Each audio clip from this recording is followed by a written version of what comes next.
Welcome friends to my channel relish food. এসে পড়েছি আবার। আজকে কই মাছগুলো দেখে একটু অন্যরকম বাঙালিদের একটা অথেন্টিক রান্না তেল কই। সবাই অনেকবার ইউটিউব চ্যানেলে দেখিয়েছে, সবাই প্রায় জানে। আমি কিভাবে নিজে করি সেটা করব, তাই একটু আপনাদের সাথে শেয়ার করি। তাহলে চলুন দেখি। তেল কই করার জন্য তাহলে কই মাছগুলো আগে ভালো করে ধুয়ে নুন হলুদ মাখিয়ে আগে থেকে রেখে দিতে হবে। তারপরে সর্ষে আর কাঁচা লঙ্কা বেশ আধ ঘন্টা ধরে ভিজিয়ে রেখেছি, এটার একটা পেস্ট করে নেব। তাহলে সর্ষে কাঁচা লঙ্কাটা পেস্ট করে নিলাম। এখানে আদা মৌরি আর জিরে, এটাও বেশ 10-15 মিনিট ধরে ভিজিয়ে রেখেছি। আর এর সাথে একটা ছোট এলাচ, এটা এবার পেস্ট করে নেব। তাহলে যে জিরে মৌরি আর আদা রেখেছিলাম সেইটার পেস্ট, আর এখানে লাগছে হচ্ছে একটা পেঁয়াজের পেস্ট।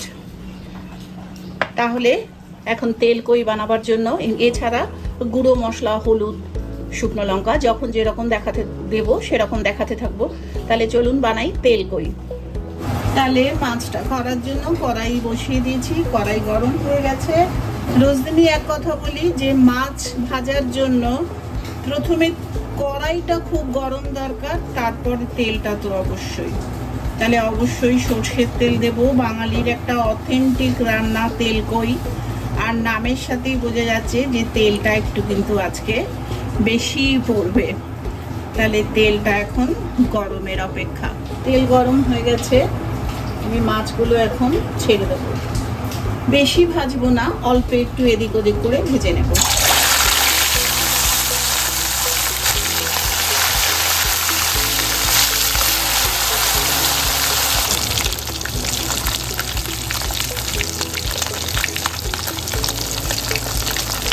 তাহলে মাছগুলোকে আমি এইভাবে অল্প একটু এদিক ওদিক করে দু সাইডেই ভেজে নিয়েছি।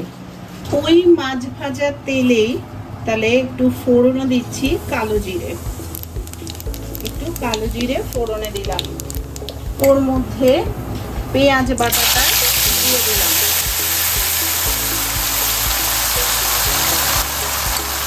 পেঁয়াজ বাটার সাথে সাথে চেরা কাঁচা লঙ্কা দিয়ে দিলাম। কাঁচা লঙ্কাটা এরকম তেলের মধ্যে দিলে লঙ্কার ঝাঁজটা খুব ভালো আসবে।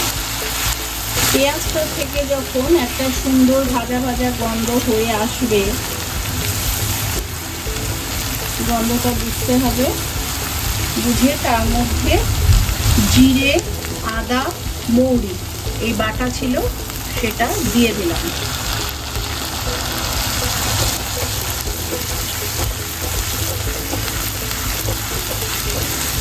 জিরে আদা মৌরি দেওয়ার পর সর্ষে কাঁচা লঙ্কা ভেজে রেখেছিলাম সেটা দিয়ে দিলাম।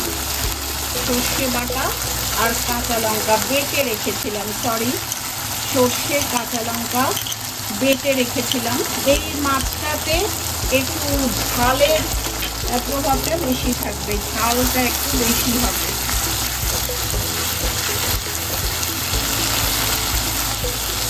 এখন এর মধ্যে হলুদ দেব,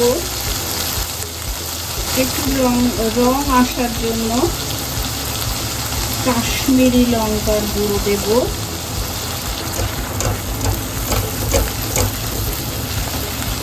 আপনার স্বাদ অনুযায়ী নুন দেব।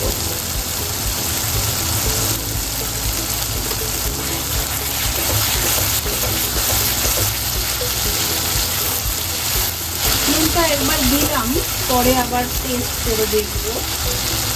আর দেব ধনিয়ার গুঁড়ো। ধনিয়ার গুঁড়ো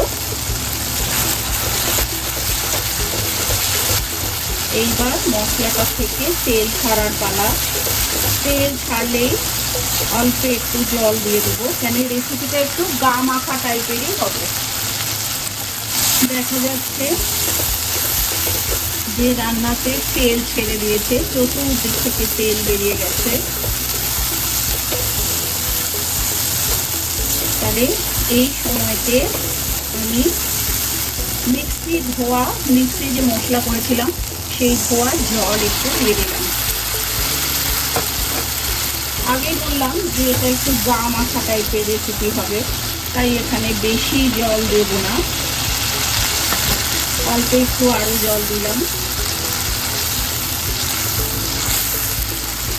এই পর্যায়ে আমি একটু টেস্ট করে দেখব যে নুনটা ঠিক আছে নাকি। নুনটা আমার একদম ঠিক আছে। তাহলে এটা মশলাটা ফুটে এসছে জল সমেত। আঁচটাকে একটু সিমে করে এবার ভাজা মাছগুলোকে দিয়ে দেব।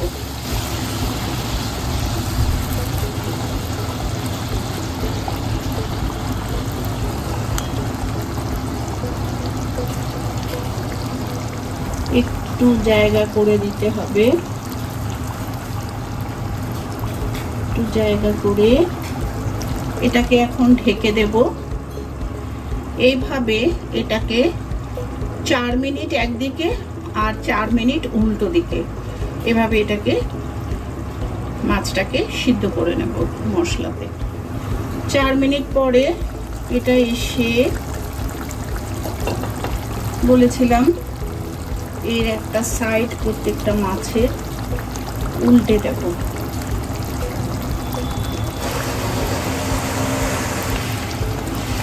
দিয়ে এটাকে আবার 4 মিনিট রেখে দেব ঢেকে। মোটমাট 8 মিনিট মাছটাকে রাঁধতে দিলেই হয়ে যাবে। সামনে জামাই ষষ্ঠী আসছে, এরকম একটা সুন্দর তেলকই জামাইদের রান্না করে খাওয়ানোই যায়। তাহলে আমি সার্ভ করে দেখিয়ে দিয়েছি তেলকই, বাঙালির একটা অথেন্টিক রান্না। সাধারণ মাছকে অসাধারণ টেস্ট দিতে পারে আমাদের এই তেলকই।